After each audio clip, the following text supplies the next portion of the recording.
Well, we are in Psalm 64 tonight. I have titled the message, Secret Plots, Sharp Tongues. This particular psalm has a lot to do in regards with the tongue, as it shows up quite a bit in the Psalms, actually, the issue of the tongue. But we have the superscription to the chief musician, the Psalm of David. So this psalm is again designated for the chief musician, sometimes also translated as for the choir director. It is a psalm of David. And this psalm, as so many others, involved a time of crisis in David's life where he cries out to the Lord. You know one thing about David, he knew where to go in time of crisis. He went to the Lord, and so often we have issues involving some struggle this way or that way, and we turn to the Psalms. There's something for everybody, for every occasion in the Psalms. I try to read a psalm a day, a proverb a day, wisdom, a balm for the soul. That's what the Psalms are. A lot of things there. But the exact occasion for this psalm is unknown. We don't know what the situation was exactly. Could have fit a lot of different situations in his life. However, again, the emphasis is on the tongue of the wicked and their murderous plotting against David. You note on the overhead the outline, verses 1 through 6, secret plotting of the wicked, verses 7 through 9, reciprocal response of the Lord, and then response of the righteous, verse 10. Let's pick it up, verse 1. Hear my voice, O God, in my meditation. Preserve my life from fear of the enemy. David begins by asking God to hear, which is his way of asking God to respond. And once again, he's in need of help. God's help. He needs divine intervention. And again, through the Psalms, we consistently find David in trouble, which drives him to the Lord. And that's one good thing about trouble. It does have a tendency to drive you to the Lord. I don't know about you, but when I think about my spiritual life, some of the worst times have been some of the best times, in the sense that it really does drive you into the heart of God when you're going through something like that. This is another one of those situations. Well, the word meditation can also be translated as complaint. When he says, hear my voice, O God, in my meditation. So as a complaint, it would mean that he's crying out to God to deal with these enemies. If you take it in the sense of meditation, then David contemplates their end, which he does do, as seen at the conclusion of the psalm. So I think a case can be made for either nuance here, and this particular word can have either one of those nuances. David not only asked God to deliver him from the enemy, but also to preserve him from the fear of the enemy. David Guzik says the word fear is commonly translated dread and speaks of something greater than normal fear of battle. David knew how crippling this kind of dread could be and prayed to be kept from it. Sometimes the fear is the worst part of whatever you're going through, and fear indeed can be a paralyzing thing. Warren Wiersbe says, fear of the Lord mobilizes us, but fear of man paralyzes us. Yeah, there's a lot of truth in that. We find this proverb, Proverbs 29:25, the fear of man brings a snare, but whoever trusts in the Lord shall be safe. God has not given us a spirit of fear, 2 Timothy 1:7, but at the same time, it is proper to pray for God to preserve us from crippling fear. We are all human, after all. You say, well, I'm never afraid. Yeah, and you never lie either, right? We're all human. We need God's help every step of the way, and I think if we're bold, it's because we have learned to rely upon the Lord for what we need in the midst of the situation. It's kind of like what David prayed in Psalm 56:3, whenever I am afraid, I will trust in you. He doesn't say, I'll never be afraid. He says, when I am afraid, here's what I'm going to do. I'm going to trust in the Lord. It's appropriate to ask God to help you not be afraid in those situations that on the surface are very scary. Now, we all face those kind of situations in life where we're tempted to be afraid. I'm sometimes not only afraid what might happen to me, but I think about my kids, my grandkids, and all the craziness. fear can start taking over. We need to ask God to help us not be afraid. Of course, there was a specific situation David was dealing with here. Notice what he says, verse 2, hide me from the secret plots of the wicked, from the rebellion of the workers of iniquity. David has three prayers here. Hear me, preserve me, and hide me. The secret plots of the wicked has been translated here as the conspiracy of the wicked. These enemies were secretly plotting how they might take David out. And David wants God to provide cover for him. These people are wicked and rebellious. As workers of iniquity, they work at sinful perversion. And notice one of the things he zeroes in on in particular is their tongue. Verse 3, who sharpen their tongue like a sword. You know how, if you back in the old days, if you were, you'd sharpen your sword, get it ready. So it'd be really effective in what do you do with swords? You kill people. They are sharpening their tongue like a sword. Boy, they're just getting it where it's really lethal. Bend their bows to shoot their arrows. Bitter words. Their secret plots involve slanderous words and lies against David. And all intent on taking him out, like an arrow might take out prey. They shoot bitter words, that is, cruel, harmful, destructive words. This was not a case of words merely hurting. This was an active conspiracy to kill him. These are words that are intended to take him out. This wasn't just like a little unfriendly. They are trying to really take David out. Verse 4, that they may shoot in secret at the blameless. Suddenly they shoot at him and do not fear. They're shooting off their mouth. But it's interesting. Notice they shoot in secret, that they may shoot in secret at the blameless. They do it anonymously. Anonymously. You know, some of the devil's best work is done anonymously, right? Behind the scenes, in a hidden way. Instead of to his face, they wouldn't say these things to his face, but secretly behind the scenes, they're plotting these things. They're saying these things. They shoot in secret at the blameless. I read this story years ago. I always thought it was an interesting, I assume it's a true story, but it's in one of my books that I have at home. But it goes like this. A preacher had on his desk a special book labeled Complaints of Members Against One Another.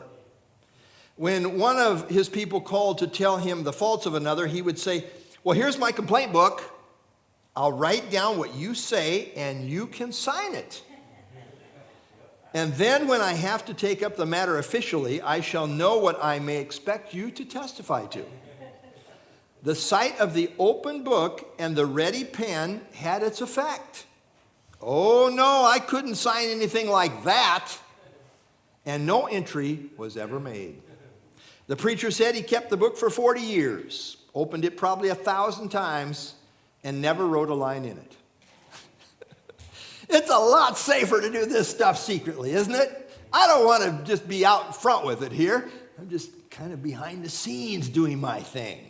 It's kind of the devil's way. Cowards shoot in secret, right? And so do the wicked. They shoot in secret at the blameless, who don't even have a chance to defend themselves. There's no grounds for what they're saying. Notice what David says. They shoot in secret at the blameless. It's pure slander.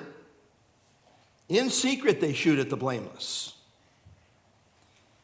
Charles Spurgeon, he was a pastor, and pastors, I don't want to make this all about pastors, but pastors do get shot at, as do all God's people. But Spurgeon has an interesting quote here in this context. Spurgeon said, an open liar is an angel compared with this demon. Vipers and cobras are harmless and amiable creatures compared with such a reptile. The devil himself might blush at being the father of so base an offspring. Boy, that is some pointed language, I tell you, coming from the Prince of Preachers. I think he felt the very sting a few times. It is very unpleasant, of course. Suddenly they shoot off their mouth. Suddenly they shoot at him and do not fear. Suddenly is the idea of unexpectedly or without warning. You know, I used to have a friend who would say to me, this is in my BC days, but he would say, when you least expect it, expect it. You know, it's like we always, this one would do that, and the other one would do something back or whatever. That's the way these people are. They're really kind of like snipers who are coming at you when you're not expecting it. They're like hitmen who attack in an unexpected manner under cover of secrecy, that they may shoot in secret at the blameless. They plot in secret, they shoot their mouths in secret, and they attack suddenly. They are really verbal snipers trying to take out David when he is vulnerable and has no way to defend himself. These people don't play fair at all. And it's a very wicked thing. Verse 5. They encourage themselves in an evil matter. They talk of laying snares secretly. There's a lot of secrecy involved here. They say, who will see them? So there is some camaraderie amongst these wicked people. They spur each other on in their wicked endeavors. They discuss their plans for laying secret snares, and they say, who will see? You know, their actions really show they have no fear of God. They have no fear of consequences. They really think that they are going to get away with this and that no one is going to hold them accountable. They think that because this is done secretly, that no one sees. It's like that story about the criminal, you know, who looked north and looked south and looked west and looked east. And since he didn't see anyone, he went ahead and did the crime. Well, just one problem. He forgot to look up, right? And those who say, who will see, have forgotten about God. Verse 6, they devise iniquities. We have perfected a shrewd scheme. Oh, man, it's shrewd. It's smart. It's clever. They think they've perfected a shrewd scheme. I mean, they're just so proud of this little plan. Both the inward thought and the heart of man are deep. David's commentary. Iniquities refers to actions that are morally wrong, unjust, wicked. These are wicked plans. And they are very cocksure of themselves. Note the boast here. They have perfected a shrewd scheme. Boy, it is so slick. They think they have perfected a perfect secret plan. I say this kind of ashamedly, but I remember as an unbeliever thinking about, just the perfect crime. Isn't it crazy? I mean, now I look back on it. You talk about darkness, that's pretty dark. Why are you doing this? I lay on my bed thinking about how you could commit the perfect crime and never get caught. Wow. Craziness. Well, and then David adds this commentary. Both the inward thought and that of the heart of man are deep. It's in the context of sinfulness that he makes this statement. What he means by this is that depravity is mysteriously deep. Their boasting of their evil scheming shows the dark depths of their thought and heart. And boy, it's deep, right?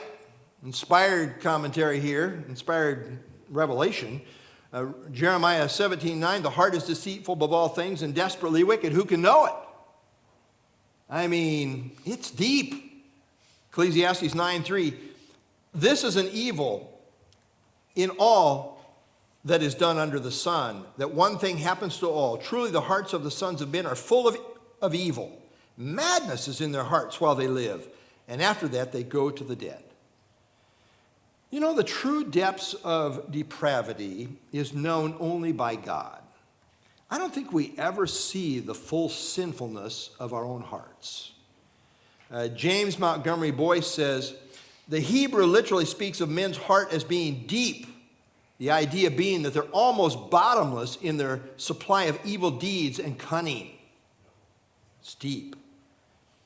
I always think this is a great statement from David where he says in Psalm 19, "Who can understand his errors? Cleanse me from secret faults." I don't know about you, but I often pray that. It's kind of like, I really don't know of anything there, but man, when I think about all my thoughts and everything, sometimes I don't know what's sin and what's not. There's secret stuff. Cleanse me from everything. Sometimes we get a glimpse into real, raw depravity, and I think we say with David, both the inward thought and the heart of man are deep. That is deep with depravity. Before the flood, the divine commentary on humanity was this, as we see in Genesis chapter 6, verse 5. "Then the Lord saw the wickedness of man was great in the earth, and that every intent of the thoughts of his heart was only evil continually." Commentary on the human race. Well, after the flood, things were a lot better, weren't they? No. The next reference there, Genesis 8:21, is after the flood. "The Lord smelled a smoothing aroma." This is from chapter 8 and verse 21. "The Lord smelled a soothing aroma. Then the Lord said in his heart, I will never again curse the ground for man's sake, although the imagination of man's heart is evil from his youth. Nor will I again destroy every living thing as I have done." Still, nothing has really changed in the nature of man. The flood did not change the depravity of mankind. The only cure for a depraved heart is Jesus, is regeneration, a new birth, being born again, born of God, born of the Spirit of God. Only faith in Jesus Christ is going to really change a person. Only God can change people from the inside out. And the point of this psalm is that a prominent way in which depravity is displayed, deep depravity, it's displayed through the mouth. These people plot in secret. They sharpen their tongues like a sword. They shoot their words in secret and unexpectedly. They converse among themselves about how no one will see. They congratulate themselves on what a shrewd plan they have. And their mouth tells on their depravity. All the while thinking that they're going to get away with it. Who sees? I mean, this is some depraved, deep, depraved thinking. But God. But God. Verse 7. "But God shall shoot at them with an arrow. Suddenly they shall be wounded." Here's the problem. Depravity doesn't factor God in. Romans 3:18, "There is no fear of God before their eyes." What a scary thing to come to a point where you have no fear of God. That's really what's represented here. The wicked don't factor God in, but David did. David did. He believes that God will intervene. God's going to deal with these wicked people that have no fear. They shoot their wicked words at David, but God, he says, will shoot at them. And you know something about God? He's a very good shot. He never misses. "Suddenly they shall be wounded." Suddenly they are hit. Just that quick, everything changes. Just that quick, they go from being those who do not fear, verse 4, saying, "Who will see?" to being wounded by God's arrow. Again, David Guzik says, "Suddenly they shall be wounded," reminds us that often the judgment of God comes upon the wicked unexpectedly, without any warning. They think everything is fine until they are wounded. John MacArthur says the arrows of God, as Old Testament history demonstrates, include natural judgments such as deadly disease, defeat, and calamity. And it seems to me that God has a large array of arrows. He is sovereign over all, and he can wound in a wide assortment of ways. Derek Kidner says, "The brevity of God's countermeasures after the elaborate scheming of the wicked tells its own decisive tale. The wicked spend all this time plotting and scheming only to suddenly have God bring them down. All God needs to do is let his arrow fly." Verse 8, "So he will make them stumble over their own tongue." Isn't that interesting? They're going to stumble, and there's going to be a stumbling over their own tongue. and all who see them shall flee away. Here the emphasis is on God's providential workings. God is going to work in such a way that their own words will come back on them. And in this they will be exposed before all, causing people to flee from them. God has a way of providentially bringing back on the wicked their own wicked ways. They reap in kind as they have sown. Back in Psalm 7, we read, he made a pit and dug it out and has fallen into the ditch which he made. It came back on him. His trouble shall return upon his own head, and his violent dealing shall come down on his own crown. David's enemies shot arrows at him, but God suddenly shot his arrows at them. David's enemies sought to try and trip him up, but God causes them to stumble and fall over their own tongue. They might try and mess with David, but God makes all the difference. The God factor makes all the difference. And this was David's testimony. And when God intervenes in this way, it will serve as a lesson for all who see it. They will flee. Verse 9, all men shall fear and shall declare the work of God, for they shall wisely consider his doing. It's going to be a very public event as David sees it. When God intervenes, it's going to be clear. And there's going to be some reverence. Oh, God is at work here. This is a God thing. And they're going to learn through this to fear, to reverence God. They will openly declare that this has been the intervening work of God. And ponder these things.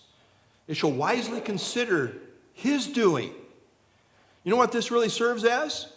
Theology 101. This is a Theology 101 class.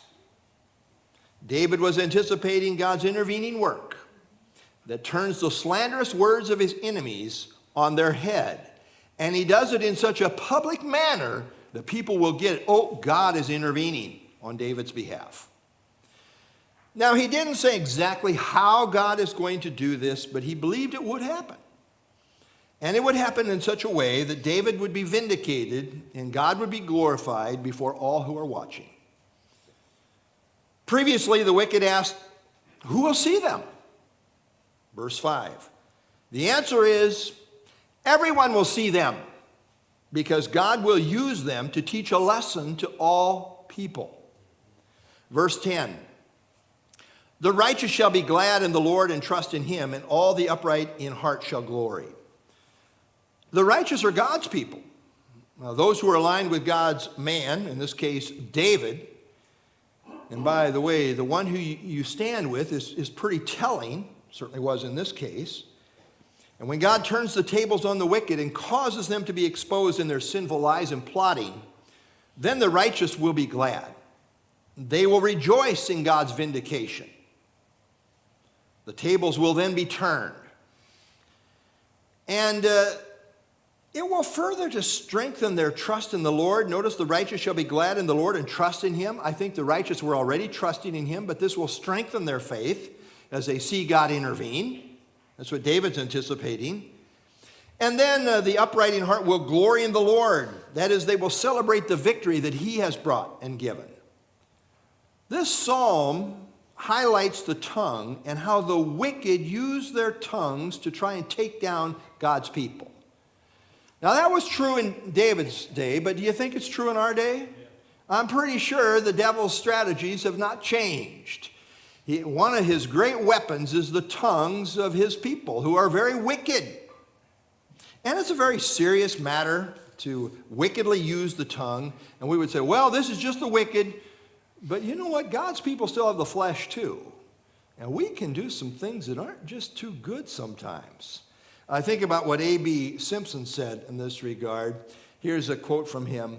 He says, I would rather play with forked lightning or take in my hand living wires with their fiery current than to speak a reckless word against any servant of Christ or idly repeat the slanderous darts which thousands of Christians are hurling on others. And then notice the last line, to the hurt of their own souls and bodies. Yeah, I think that comes back. It's, it boomerangs It's reciprocal. They're shooting at God's people, but God's going to intervene. The tongue is very reflective of the heart. How one speaks in reference to God's people is telling. Jesus said this in Matthew chapter 12, "A good man out of the good treasure of his heart brings forth good things. An evil man out of the evil treasure brings forth evil things. But I say to you that every idle word men may speak, they will give account of it in the day of judgment. For by your words you will be justified, and by your words you will be condemned." I think what Jesus is saying is that words are telling. It's not that sometimes we don't mess up. We all do, for sure. But words are telling. Well, may our hearts be right, which is reflected in how we speak of others. As Jesus said, just before this, what I quoted here, out of the abundance of the heart, the mouth speaks.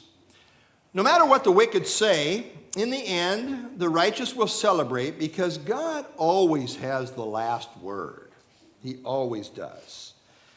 I read J. Vernon McGee almost every week, and often J. Vernon McGee will say, "I have learned through the years just when people are attacking me in a sinful way, just to give them over to God.